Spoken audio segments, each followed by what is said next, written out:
नमस्कार, my name is Neha Gupta and thank you for watching my channel. आज अगर मैं किसी से पूछूं कि हमारे देश के प्राइम मिनिस्टर का क्या नाम है तो शायद ही कोई होगा जो नरेंद्र मोदी जी का नाम ना बता पाए। मुमकिन है आपने अमित शाह, राहुल गांधी, स्मृति ईरानी ऐसे नाम भी सुने हों।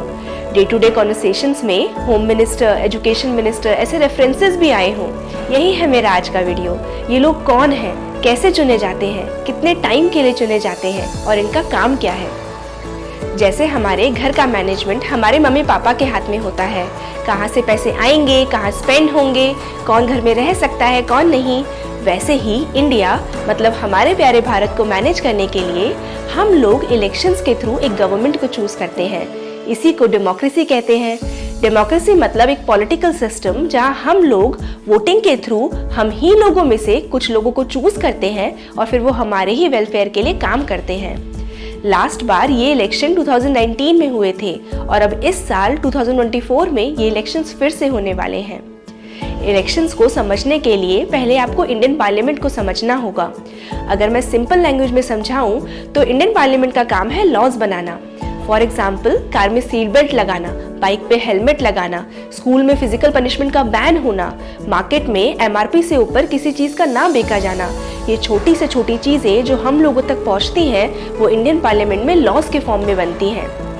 इंडियन पार्लियामेंट के 3 पार्ट्स हैं: president of India, Lok Sabha and Rajya Sabha.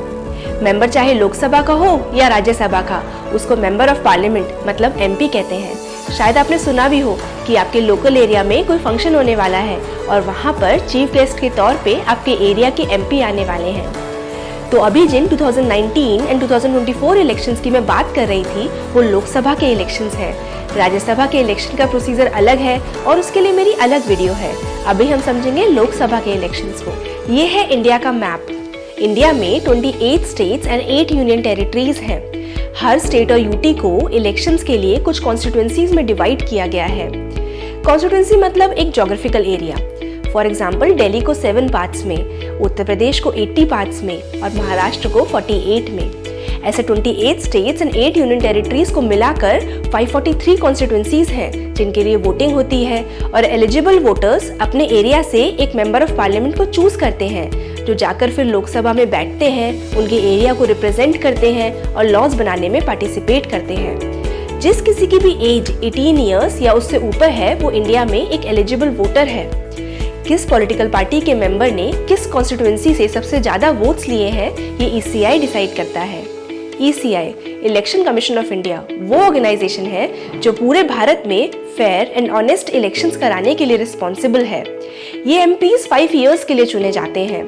Lok Sabha के इलेक्शंस हर 5 इयर्स में फिर से होते हैं। अमित शाह 2019 इलेक्शंस में गुजरात के गांधीनगर कॉन्स्टिट्यूएंसी से जीते, राहुल गांधी केरला के वायनाड से और स्मृति ईरानी यूपी के अमेठी से। अब गवर्नमेंट कैसे बनती है ये समझिए। आपने शायद दिल्ली में बीजेपी, कांग्रेस ऐसे वर्ड्स भी सुने हों। ये इंडिया की पॉलिटिकल पार्टीज हैं जिनको election commission of India recognise करता है।